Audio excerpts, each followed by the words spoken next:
Daily. Taste the Daily. ఢిల్లీలో విధ్వంసం సృష్టించిన ఉగ్రముఖ వెనుక భారీ కుట్ర ఉన్నట్లు బయటపడింది. డిసెంబర్ 6న ఢిల్లీలో 6 చోట్ల దాడులకు ప్లాన్ చేసుకున్నట్లు తెలిసింది.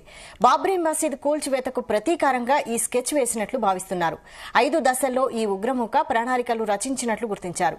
మొదటి దశలో జైషే మహ్మద్, అన్సార్ గజ్వత్ ఉల్ హింద్తో అనుసంధానం చేస్తూ ఉగ్రవాద మాడ్యూల్ ఏర్పాటు చేయడం, రెండో దశలో ఐఈడీ అసెంబుల్ చేయడానికి మందుగుండు సామాగ్రిని అమర్చడానికి ముడి పదార్థాలను సేకరించడం, మూడో దశలో ఐఈడీల తయారీ, నాలుగో దశలో బాంబుల పంపిణీ చేయడంతో దాడులకు ప్రణాళిక రచించినట్లు తెలిసింది.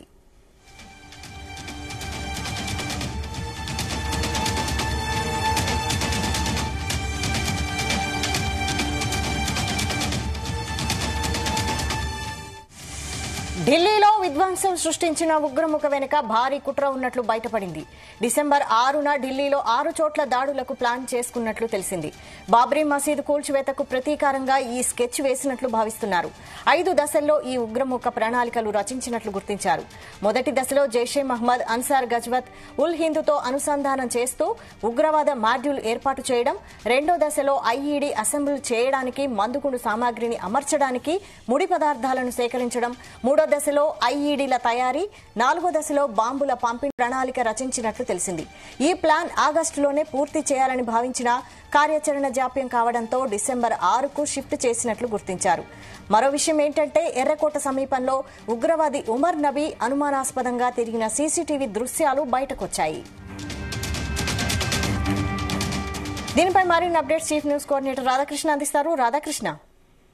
Good morning Vaishali.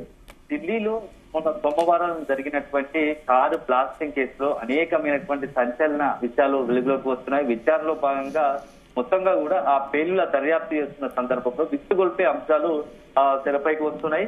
సో మొత్తంగా అసలు ఉగ్రవాదుల అసలు టార్గెట్ డిసెంబర్ 6, ఎందుకంటే black day, December 6 black day. ఎక్కడైతే బాబ్రీ మసీద్ ను కూల్చివేశారో దానికి నిరసనగా బ్లాక్ డే నిర్వహిస్తున్నారు. సో ఆ బ్లాక్ డే ను పురస్కరించుకుని మొత్తంగా కూడా దేశవ్యాప్తంగా, దేశ రాజధాని ఢిల్లీతో పాటు మొత్తంగా దేశవ్యాప్తంగా పేలులకు పాల్పడాలని ఉగ్రముఖ వ్యూహాలు రచించినట్టుగా, ప్లాన్ రచించినట్టుగా తెలుస్తోంది. సో పెద్ద ఎత్తున ఒక దేశంలో డిసెంబర్ 6వ తేదీన ఒక పెను విధ్వంసానికి పాల్పడాలని పెద్ద ఎత్తున ప్లాన్ చేశారు. సో మొత్తంగా కూడా ఒక రకంగా ఆ ఢిల్లీ బ్లాస్ట్ ఘటనతో ఇదంతా కూడా బయటకు వచ్చింది. నిజంగానే గనక ఆ రోజు ఢిల్లీలో బ్లాస్ట్ జరగకపోతే డిసెంబర్ 6న దేశంలో ఎంత పెద్ద ప్రమాదం, ఎలాంటి పెద్ద ఎత్తున భారీ ఉగ్రకుట్రకు తెరలేసేదో అని చెప్పేసి ఇప్పుడంతా కూడా సర్వత్రా ఆందోళన వ్యక్తం అవుతుంది. సో మొత్తంగా కూడా మాత్రం ఈ యొక్క 5 దశలో ఈ యొక్క ఉగ్రముఖ మొత్తంగా కూడా బ్లాస్టింగ్ ప్రణాళిక రచించినట్టుగా తెలుస్తోంది.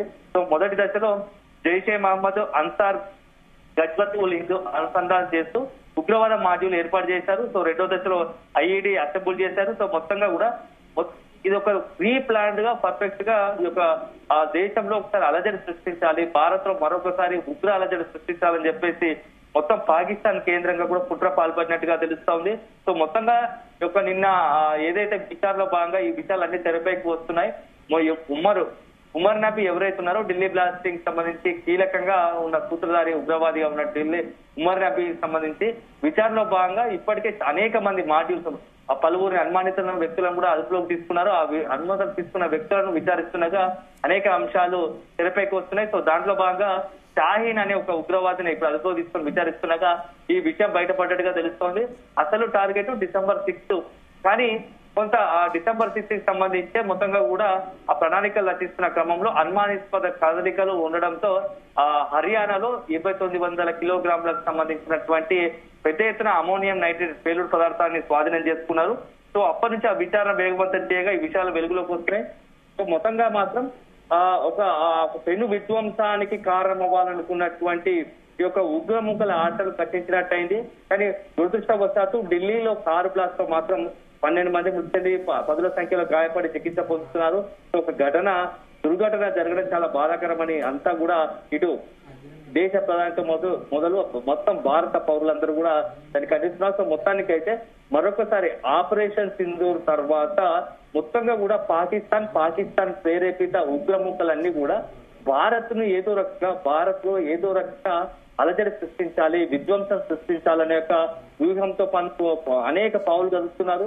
సో ఇటీవల కాలంలో ప్రతి సందర్భం వచ్చినప్పుడు ఎక్కడికక్కడ అవకాశం ఉన్న దగ్గర కూడా మన దర్యాప్తు సంస్థలు ఎన్ఐఏ కావచ్చు, ఏదైతే యాంటీ టెర్రరిస్ట్ స్క్వాడ్ మొత్తంగా కూడా విచారణ చేస్తా ఉండో, సోదాలు నిర్వహిస్తూ ఎప్పటికప్పుడు ఉగ్రముఖుల కదలికలను రాగావచ్చు పసిగడుతూ మొత్తంగా కూడా ఇప్పుడు విధ్వంసాలను ఆపే ప్రయత్నం చేస్తున్నాయి. సో ఇప్పుడు కూడా అదే డిసెంబర్ 6 చేయాలనుకున్నటువంటి ఒక ఉగ్ర కూటను భద్రం చేసినట్టు అయింది.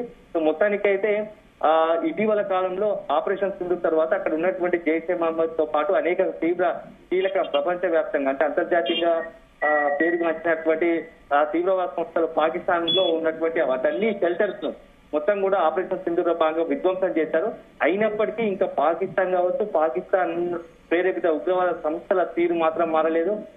అయిన తర్వాత కూడా ఇప్పటికి ఆపరేషన్ సింధూర్ తర్వాత అనేక సందర్భాల్లో అక్కడ పాకిస్తాన్ సంబంధించినటువంటి ప్రధాని కావచ్చు, అదేవిధంగా ఆర్మీకి సంబంధించిన అంతా కూడా వాళ్ళతో పాటు తీవ్రవాదుల సందర్భం వచ్చినప్పుడు భారత్ ను హెచ్చరికలు జారీ చేస్తా ఉన్నారు. భారత్ లో దాడులకు తెగబెడతామంటూ కూడా హెచ్చరికలు జారీ చేసిన సంగతి తెలిసిందే. సో ఈ నేపథ్యంలో వాళ్ళు అట్లా దాంట్లో భాగంగానే ఈ కుట్రకు జైషే మహమ్మద్ కుట్ర పడినట్టుగా తెలుస్తుంది. సో మొత్తంగా ఒకవైపు జైషే మహమ్మద్ కావచ్చు, లష్కర్ కావచ్చు, ఈ రెండు ఉగ్రవాద సంస్థలు మాత్రం ప్రతినిత్య భారత్ లో ఏదో ఒక అలజడి సృష్టించాలని ప్లాన్లు చేస్తా ఉన్నారు. సో ఈ ప్రస్తుతం ఏదైతే ఢిల్లీ పేలుల ఘటన జరిగిందో ఆ ఘటన తర్వాత దేశవ్యాప్తంగా కూడా హై అలర్ట్ ప్రకటించారు. సో ఎక్కువగా జనం రద్దీగా ఉండే ప్రాంతాలు కావచ్చు, అదే సందర్భంలో విమానాశ్రయాలు, అదే సందర్భంలో రైల్వే స్టేషన్లు, బస్ స్టేషన్లు, ప్రధాన ఆలయాలు అంటే ఏదైనా సరే ఆధ్యాత్మిక సంస్థలు ఎక్కడైనా సరే జనం ఎక్కువ రద్దీ ఉంటుంది. అక్కడ వాటి దగ్గర కూడా హై అలర్ట్ ప్రకటించారు. అనుమానాస్పద వ్యక్తులు కావచ్చు, వస్తువులు కనిపించిన కొంత అప్రమత్తంగా ఉండాలని ఇప్పటికే కేంద్ర హోంశాఖ అన్ని రాష్ట్రాలకు కూడా ఆదేశాలు జారీ చేసింది. సో మనం హైదరాబాద్ లో కూడా చూస్తున్నాము. గత ఢిల్లీ పేలుల తర్వాత ప్రతి చోట ప్రతి నిత్యం కూడా పెద్ద ఎత్తున పోలీసులు మొత్తం కూడా సోదాలు నిర్వహిస్తున్నారు, తనిఖీలు నిర్వహిస్తున్నారు. సో ఒక రకంగా చూసుకుంటే ఇంకా ప్రమాదం ఏదైనా వచ్చి ఉందా? ఎందుకంటే ఇట్లాంటివి ఇప్పటికే పలువురు అనుమానితులు అదుపులోకి తీసుకున్నప్పటికీ ఇంకా ఎవరైనా తీవ్రవాద కార్యకలాపాలతో పేలుల కుట్రకు పాల్పడుతున్న వారు ఇంకెవరైనా ఉన్నారా అనే కోణంలో కూడా మొత్తంగా కూడా దేశవ్యాప్తంగా ఇప్పుడు ఎన్ఐఏ దృష్టి పెట్టినట్టుగా తెలుస్తుంది.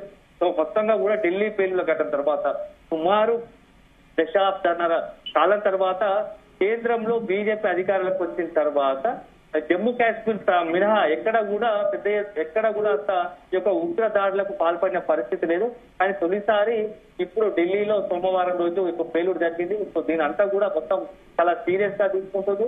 సో ఇటీవల కాలంలో పెద్ద ఎత్తున పుల్వామా తర్వాత ఇక్కడ పుల్వామాలో ఒక ఆర్మీ క్యాంప్ పై దాడి, ఆ తర్వాత కూడా రీసెంట్ గా పేల్గాం దాడి ఘటన ఏప్రిల్లో, ఇప్పుడు తాజాగా ఈ ఢిల్లీలో పేలు ఘటన, ఇవన్నీ కూడా సందర్భం సంబంధించి పాకిస్తాన్ ఇలాంటి దాడులకు పాల్పడి అనేకమైనటువంటి హిందువులు కావచ్చు, భారత ప్రజలను పుట్టన పెట్టుకొని ఒక రాష్ట్ర ఆనందం పోతున్నటువంటి తీవ్రవాద సంస్థలపై ఆ తీవ్రవాదులు ఎట్టి పరిస్థితుల్లో వదిలిపెట్టకూడదని చెప్పేసి ఒక డిమాండ్ వస్తుంది. సో కేంద్రం కూడా ఇలాంటి తీవ్రవాదుల విషయంలో కఠిన వైఖరి అవలంబించేందుకు సిద్ధపడుతున్నట్టుగా తెలుస్తోంది బయట. Okay, thank you Radhakrishna.